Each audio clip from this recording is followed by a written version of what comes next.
The views and opinions expressed on any program are those of the producers and/or the persons appearing on the program and do not necessarily reflect the views and opinions of FRC Media, Bristol Community College, or the City of Fall River.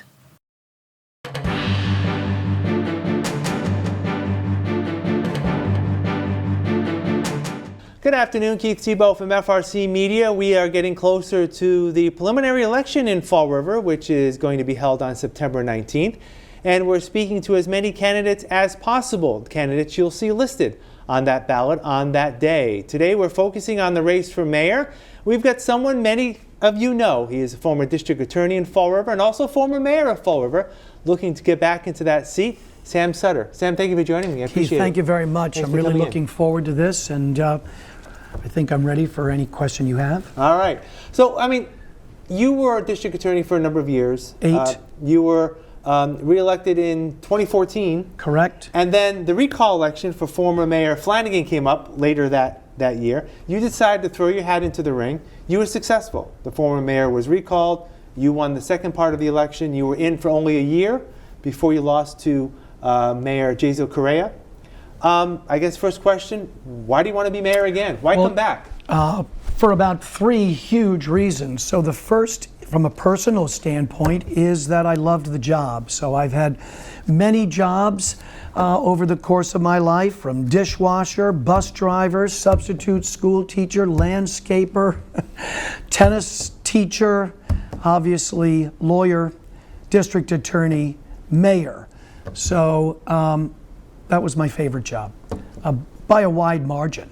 And the story I like to tell is that when I was district attorney, I became good friends with the mayor of New Bedford, Scott Lang. And he would say to me, the mayor is being mayor, and Scott had seen all sides of politics. Right. He'd been very involved in a presidential campaign and a senatorial campaign.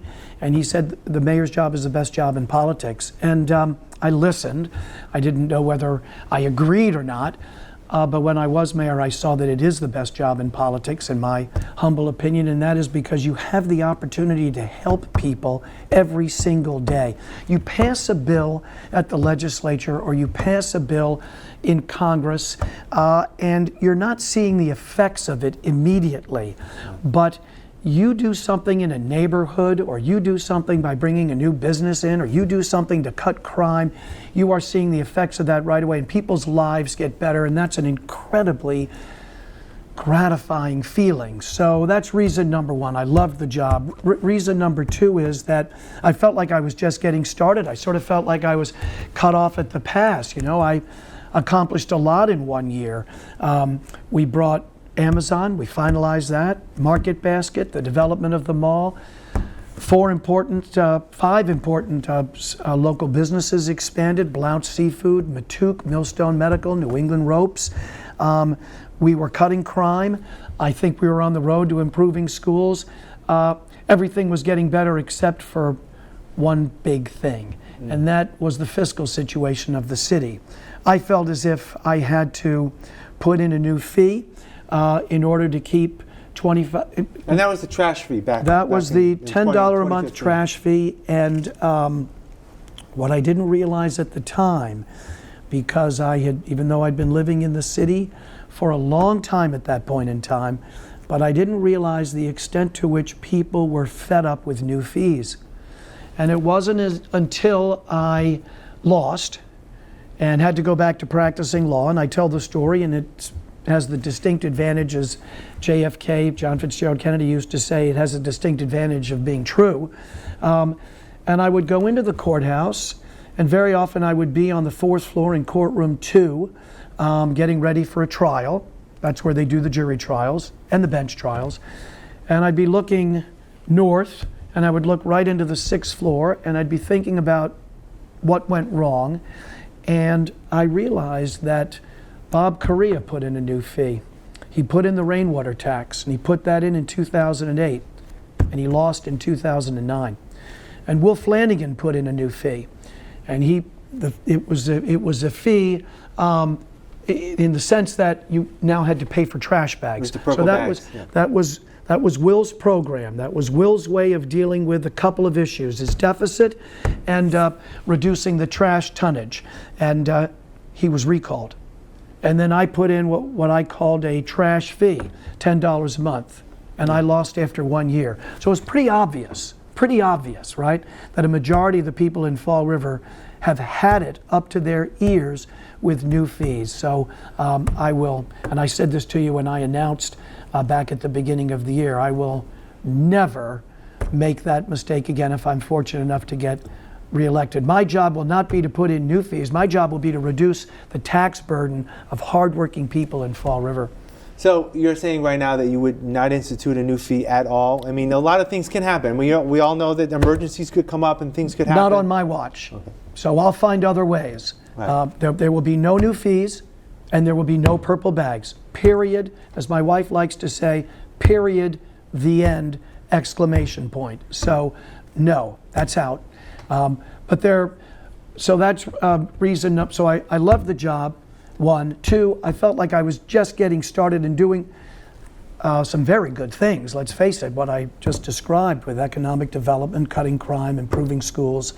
And then the last reason would be that I think the city has so much, just now, Keith, walking into building, is it H?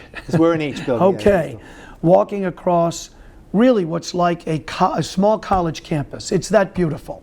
And what an asset. And the city has all of these assets. The city has a deep water port. The city has now the new Route 79. The city has a downtown with tons of potential that isn't being realized. A second downtown in the Flint, which of course is not being realized, largely deserted now at night. The perfect location, 20 minutes to a half an hour from Newport, 20 minutes from Providence, 45 minutes from Boston with the train coming, 20 minutes to New Bedford, an hour to Cape Cod, 20 colleges and universities around the city. And for the city to be in the state that it's in right now is completely unacceptable to me. It's my home, and I can do something about it. So let me ask you, in that short time, that 1 year that you were in office, what did you learn that was, you mentioned that, being mayor, you can help someone every day. Yep. But what else did you learn in that time that may have been different from being a district attorney, another political position? Oh my gosh. Well, I would say a few big things. Okay, so first is that the people of Fall River, and this may be true of other cities, I don't know, but it's certainly true of Fall River. The people expect you, the mayor, to be everywhere. So it's a fascinating lesson, really. Unfortunately, I learned the hard way. But as district attorney, and I'm sure Tom Quinn would tell you this, people expect you to do the job. If they don't see you at a ribbon cutting, at a 100th birthday, at an event in New Bedford or Fall River or Taunton, it just does not matter to people. They want you to do the job. They want you to solve homicides, reduce violent crime, win cases in Superior Court, hire capable people. They want you to do the job. They're not paying attention to whether you are out in the public. As mayor, people expect both. They expect you to do the job, and they expect to see you at every event. You are their mayor. So I learned that. I learned that we have to do more in several crucial areas because these problems are not improving. So I learned whether it's crime, we have to do much more to cut crime. Whether it is addiction, we have to do more with the addiction crisis in the city. Homelessness, improving schools, bringing in new business, affordable housing. So I learned that the mayor is expected to be everywhere, and I learned that the mayor, the other part of the job is that the mayor is expected to deliver results, and that's why I'm running. I find it, and I hope I'm not going on too long, but it's really kind of galling that Paul Coogan is basically co-opted, stole my slogan from when I announced. I said when I announced, here's the difference. I deliver results for the people of Fall River. I did it as district attorney. I did it as mayor. And I get a mailer from him last week where he says delivering results. He didn't have the imagination to come up with his own slogan. He had to co-opt mine from my announcement, and then once again co-opted my themes, trying to say he's brought in new business. He hasn't brought in any new business that I can speak of. He hasn't cut crime. He hasn't reduced the tax burden. So these are all the reasons why I'm running. Paul needs to run on his record, not on my record. Right. I want to get to some of the issues in the short time that we have here. You mentioned some of them when you announced, I believe it was July. July, exactly. Yes, July. In July of this year, you 9th, had, I believe. You had mentioned that you were going to. On your website, you have a list of issues that you've announced. Every week you would release a position paper or a short video on some of the topics that are important. I want to get through some of those right now. Obviously, as district attorney, you have a strong history of combating crime in that arena. You were mayor for 1 year. You had the opportunity to do that here as mayor for that 1 year.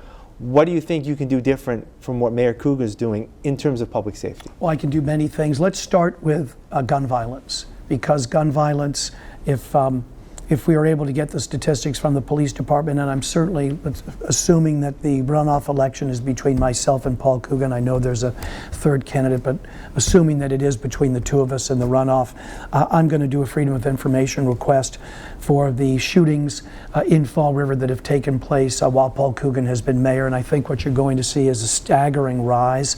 I know what the former chief of police said to me in June of 2021 when I went to see him about something, and he told me that at that time, and this would have been June, I think that the number of shootings was approaching, so these are shootings, I think the number was approaching 70 at that time, which is, I mean, I was stunned because we had cut gun violence tremendously when I was district attorney, working hand in hand with the mayors, but nevertheless.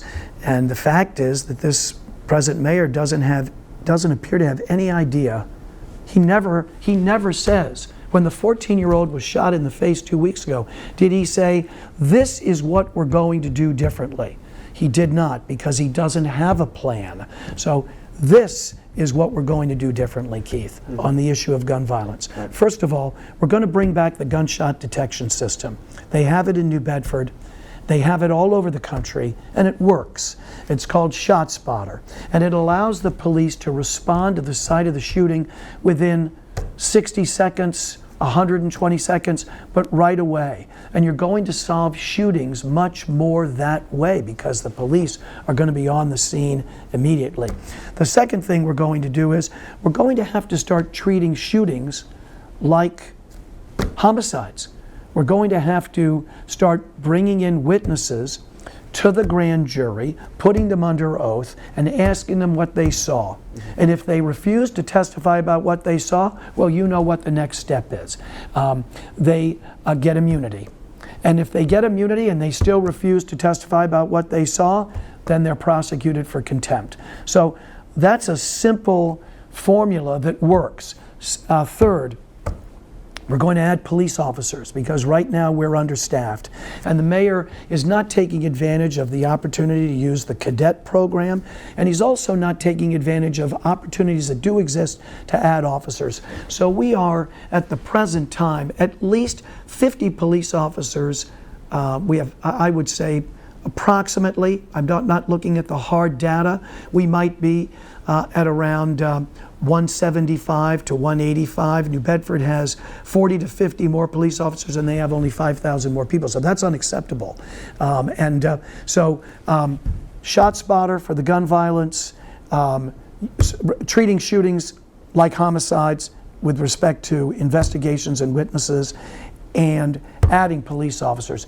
Just those 3 steps. And finally, here's something else. Okay, I'll say number 4. So I think if you were able to have police officers on your show and you asked them to be completely straightforward with you, and they would say that there's a lack of leadership from City Hall. So incidents happen And this mayor does not provide leadership. And the police know that I will, because I led them as their district attorney for 8 years. Let me stop Go here. ahead. I'll Yep. ask you one final question about police, and Yep. I do want to move on. Police Chief Garvin has said, it appears that there's a switch in recruitment. Years ago, there used to be a lot of potential recruits, but no money to bring them on. Now the city has money and no recruits. Some of it may be toward the attitude toward police from the George Floyd situation a few years ago. So the idea of bringing more police officers on is a good thing, but when there's no lack of interest in becoming a police officer, how do you overcome that? The same way I was able to overcome it as district attorney. So there was never a lack of interest in coming on board the district attorney's office when I was district attorney, because people loved working for the Bristol County District Attorney's Office. I was a very effective leader. I ran the office the right way. I didn't play favorites. I promoted people based on their performance and their work ethic and their attitude. I provided leadership. It's called leadership.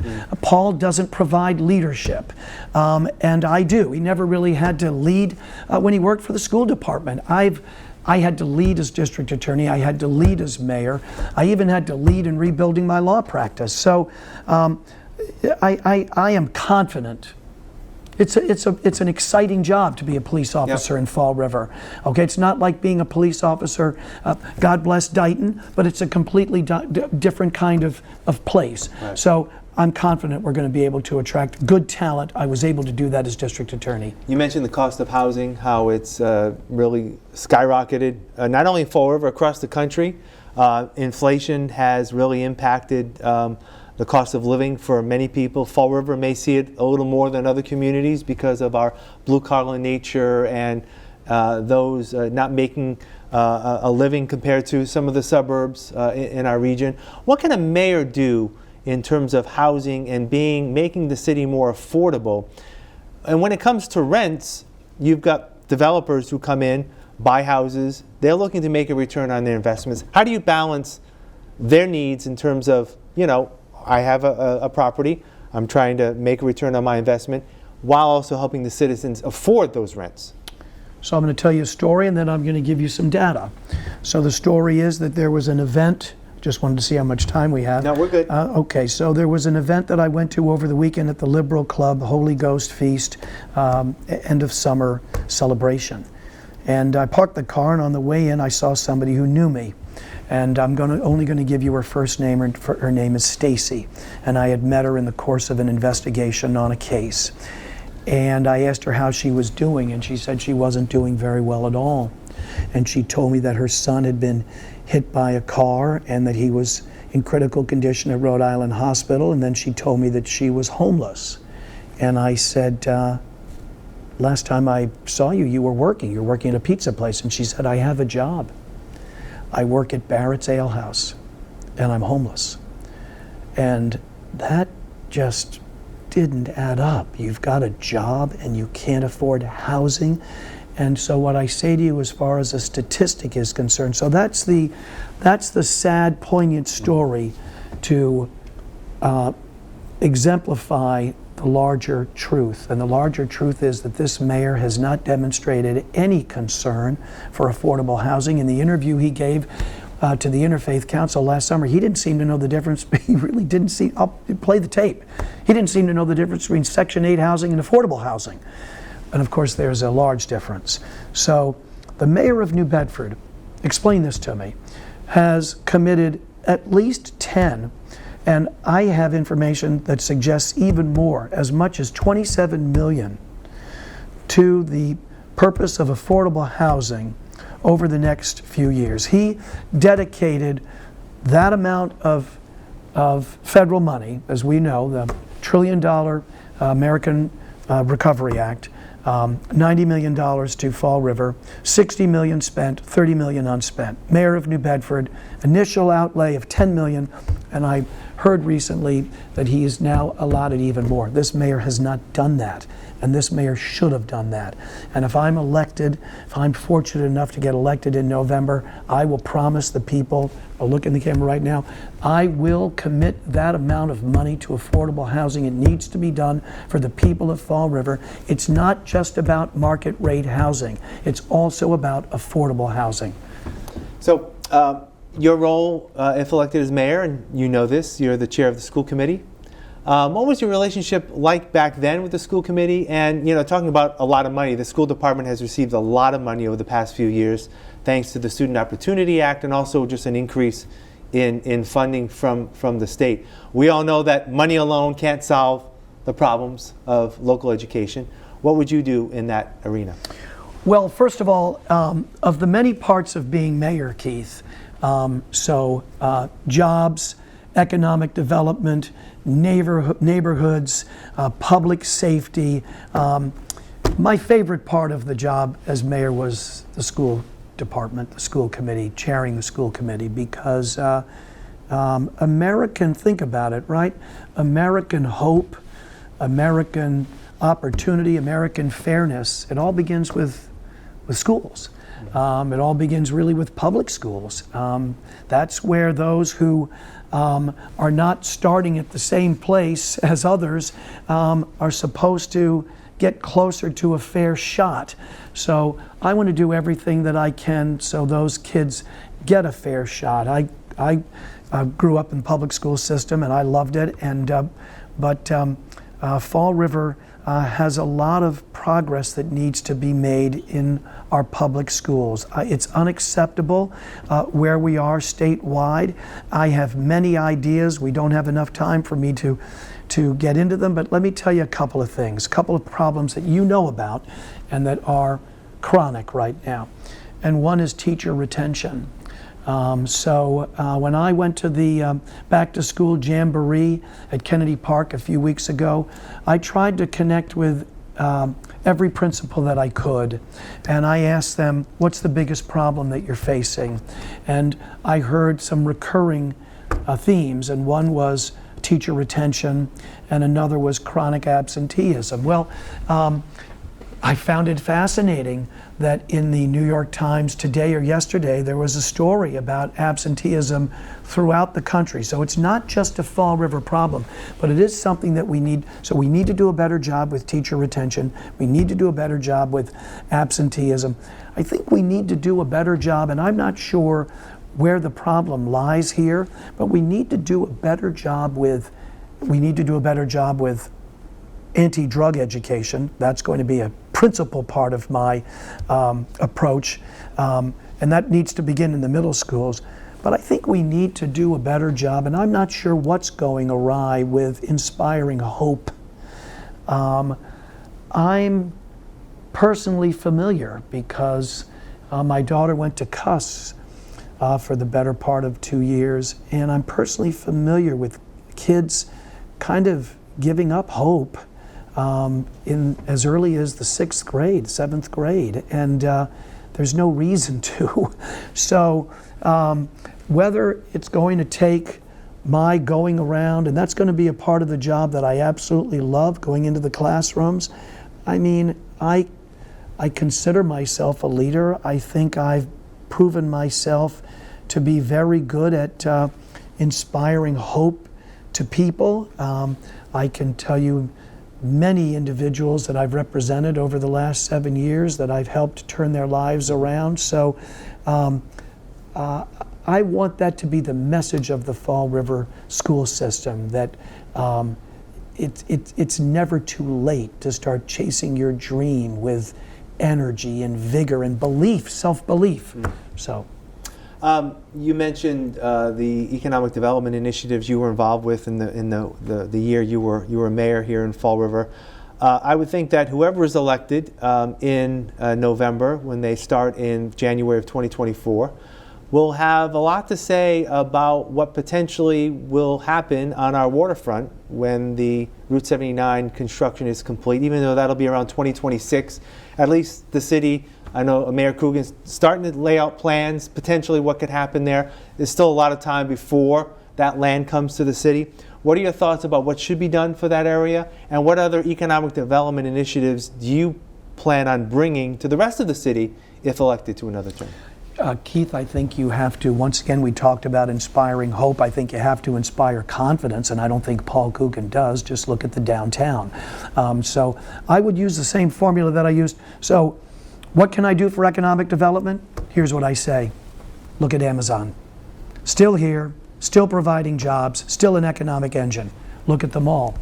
Think about what the mall was in December of 2014, when I raised my right hand. Remember what the mall was. We had Kmart, they were coming to the end of their lease.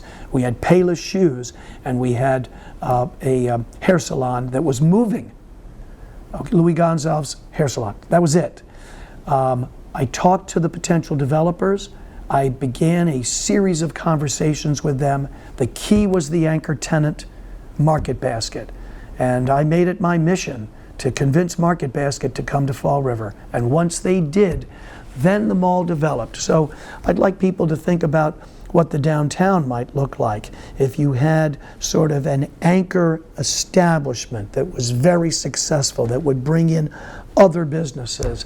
That's the model. I think I can do that for the downtown because I did it for the mall. I did it for the mall. I think I can do it for the Flint because I did it for the mall, and I think I can do it for the waterfront because I did it for the mall. So I ask people this: did I produce as your district attorney? Did I produce in cutting violent crime and property crime? Yes. As your mayor, did I produce in bringing new business into the city and the expansion of businesses already here? The answer is yes. So Keith, I'm telling you, you won't recognize, if I'm fortunate enough to win and then get reelected, you won't recognize Fall River in 4 years. Are you looking at, will there be a similar need for either downtown, the Flint, waterfront, to have some sort of, lack of a better phrase, anchor? You mentioned the anchor of Market Basket at the South Coast Marketplace, an anchor of some sort to drive interest in downtown, drive interest to the waterfront, drive interest to the Flint.